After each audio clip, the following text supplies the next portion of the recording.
Good afternoon, good evening, good morning to everyone. I'm Brad Garlinghouse. I'm the CEO of Ripple, and I am incredibly excited to welcome you to our 5th annual Ripple Swell Global and our second virtual event. It really is an honor and frankly a privilege to have you with us today. I'm looking forward to 2 incredible days of presentations, fireside chats, panels, and more from leaders such as the CEO of FTX, Sam Bankman-Fried, the chief economist at Allianz, Mohamed El-Arian, the CEO of Alliance for Innovation Regulation, Joanne Barefoot, as well as the former CFTC Commissioner, Brian Quintenz. We're also going to have customers and partners of Ripple's, including Asimo, Neum, People, Modular, and Tranglo. Each of them will be sharing their experience and insights working with Ripple and their experience working with RippleNet. The spirit of Swell is not one defined by being in person or being virtual, but rather the conversation of where we are and the conversation about what's possible. As the world moves at an increasingly fast pace to a crypto-enabled future, I want to take a step back first and look back to October 2017, our very first Swell in Toronto, Canada. The world looked vastly different at that time. The entire market cap of the crypto market was barely $200 billion. 4 years later, the world is accelerating towards digitization in many sectors, in large part because of the pandemic. Commerce is global from day one, and the value being sent across borders is growing by the trillions. The global economy has truly started to reawaken after the last year and a half. Concerns certainly remain globally about inflation, supply chain, and how climate change is already affecting communities and economies. Of course, it's also worth knowing that crypto's market cap has grown from that $200 billion to well over $3 trillion. And the world is paying very close attention to what's happening in this sector. Blockchain and crypto use cases like cross-border payments are firmly outside the sandbox stage. And more recently, things like NFTs have continued to push crypto into the mainstream consciousness. It's very clear to me that different blockchains have and will have different use cases.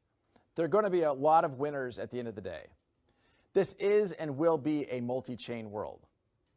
We've also seen in the past year that not a day goes by that crypto isn't mentioned from regulators, business titans, thought leaders, and more. Governments globally are feeling the pressure to take a stance on crypto. We saw from El Salvador to China, governments are putting a stake in the ground on crypto on one end of the spectrum or the other.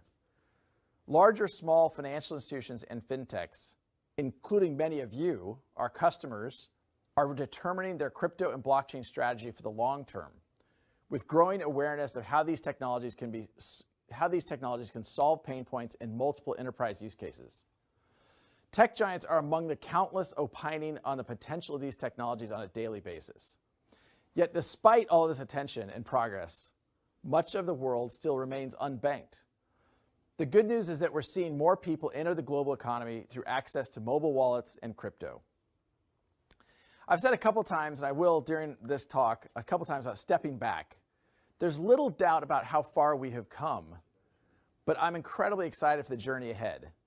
Using a benchmark I've used previously, I'd say we've only hit mile 2 of the marathon ahead. With that macro look back, I'd like to reflect on the theme we decided to focus on for this year's Swell. It's all about unlocking boundaries. We're here today because we believe in bridges between traditional financial systems and the new world of crypto-enabled systems, not boundaries. This is about expanding access to the global economy for all by interconnecting previously siloed systems and walled gardens. With that worldview in mind, I'd like to also share an update on Ripple's business. How's it been going for Team Ripple? Well, let me start off with some thoughts on the state of the network, what we call RippleNet. For years, we've been focused on building and deploying RippleNet to solve the many frictions with cross-border payments, especially remittances. Since the network has been live, we've processed millions of transactions worth many billions of dollars. In 2021 itself, we will process many millions of transactions, about 6 million, which is going to grow well over 100% from 2020. At Swell 2018, we announced on-demand liquidity, our first product, a service with RippleNet that allows customers to instantly move money around the world at any time, even weekends and holidays, without the need for pre-funded accounts or is often a cumbersome correspondent banking relationships that take days to settle They're certainly costly and can be very error-prone. This is achieved through the power of XRP, the digital asset native to the XRP ledger, which is built into our technology stack. ODL certainly as a product had its best year ever. ODL customers today can now access over 20 countries around the world for their payment needs, including Japan, Mexico, the UAE, the Philippines, Australia, UK, and more. From a year ago, our ODL transactions across RippleNet have grown 25 times. And even compared to last quarter, it grew 130% quarter over quarter. ODL transactions now account for 25% of the total dollar volume across the network. What this shows is that more and more customers are getting comfortable with using digital assets, using XRP within their payment flows. All of this growth really is coming from outside of the United States. While our US ODL flows were essentially halted due to regulatory uncertainty at the beginning of the year, international ODL volume has really continued to surge. The explosive growth of ODL is a testament to the best-in-class product experience and the benefits our customers are seeing firsthand. ODL is thriving in jurisdictions where first and foremost there is that regulatory clarity we have sought here in the United States. In addition, though, these are countries that are embracing innovation and understand that crypto ultimately will be to the benefit of consumers, the benefit of those end users. Crypto is critical to creating a more inclusive, equitable, and efficient global financial system. Let me give you one example. A really good example, I think, is the UK, which has not only established a clear framework for crypto, but has an active innovation sandbox overseen by their national regulator, the FCA, and regularly interacts with industry for future regulation. That conversation is helping the UK be a leader in the market. We started building RippleNet with the thesis that crypto liquidity would eventually be able to support robust global payments, large payments. RippleNet was designed so that customers seeing the benefits of our fiat-based network could flip the switch to ODL once the market was mature enough. And this is exactly what's happening. In fact, 3 out of 5 of our highest transacting customers in 2020 have now upgraded to ODL to leverage the benefits of XRP-powered payments for their business. It's been about a year now since we launched another product called Line of Credit. Line of Credit offers the ability to have delayed payment terms for our ODL customers. Now, this product came about by listening to our customers' pain points, listening to them around the limited access to working capital, the expense of working capital, as a huge barrier to growth and their ability to scale. If you look backwards, fintechs and payment service providers, PSPs, were creating bespoke credit arrangements with each partner in each destination market with more overhead and more management. Ripple's product Line of Credit solves this problem by providing upfront access to capital for every market through one simple credit arrangement, simplifying access to financial solutions that accelerate business performance and allow them to scale. We have multiple customers using Line of Credit today to access capital on demand. Not surprisingly, this is a rapidly growing new offering for our RippleNet customers. Stepping back again for a moment, I think we can all agree that crypto and blockchain really are more mainstream than have ever been the case. As the world grows more tokenized, RippleNet is also evolving to provide more than just crypto-enabled instant cross-border payments. It's about being the bridge between a growing world of tokenized assets and traditional enterprises that want to enter this space. This translates to the capabilities I just mentioned with ODL, Line of Credit, and our expansion into different types of payments, such as internal treasury management for customers. As these trends have continued to play out, one of the critical insights we have had here at Team Ripple is that a foundational element for tokenization and crypto broadly is liquidity. Everything starts with liquidity. Liquidity is the reason why all of this is possible.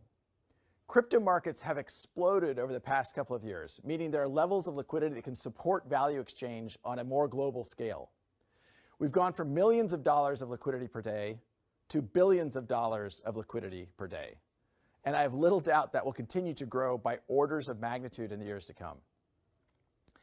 It's worth noting that part of the reason why traditional financial systems were so inefficient, slow, and expensive is because of the lack of liquidity for most currencies outside of the G20. crypto really, in my judgment, has upended what we used to take for granted. And this is driving the core of our entire business within RippleNet and RippleX.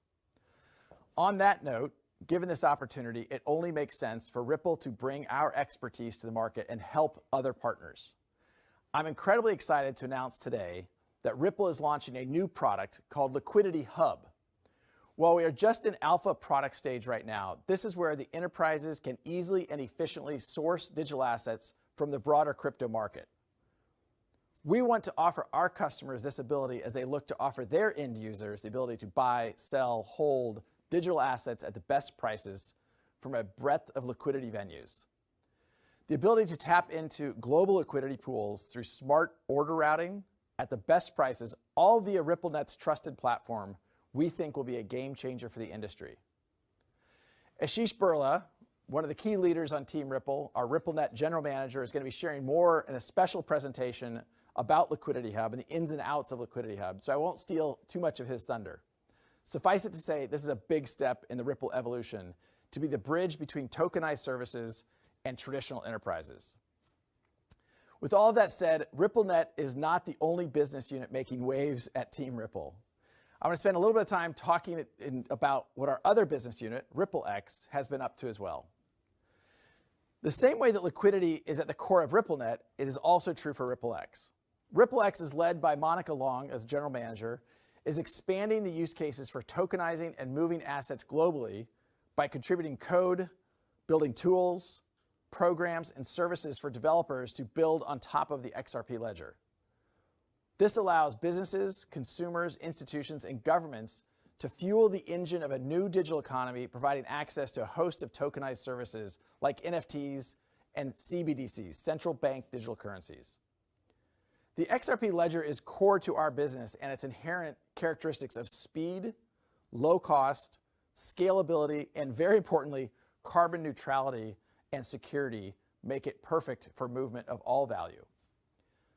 The XRP ledger was the first blockchain to have a native decentralized exchange, also known as a DEX, natively built in, which allows for seamless transfer of value. Thousands of tokens, more than 5,000, have been launched on top of the XRP ledger since its inception. This is liquidity, plain and simple. RippleX is doubling down on incredible value and potential of the XRP ledger DEX, where it has meaningful and durable differentiation amongst other blockchains by helping build and foster new tokenization use cases.